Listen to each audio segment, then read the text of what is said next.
ఈరోజు సముద్రపు నుండి తీసుకొచ్చిన ఫ్రెష్ వాళ్ళతో మంచిగా ఫ్రై చేయబోతున్నాం మరియు సాంబార్ చేయబోతున్నాం.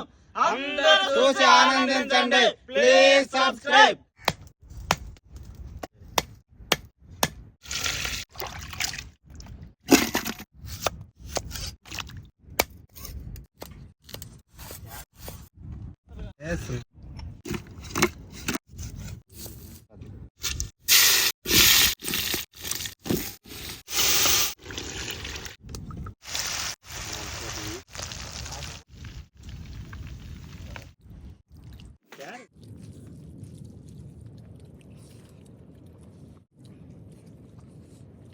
సాంబార్తో మంచిగా ఏపిన చేపలు తింటుంటే సూపర్, వేరే లెవెల్లో ఉంది.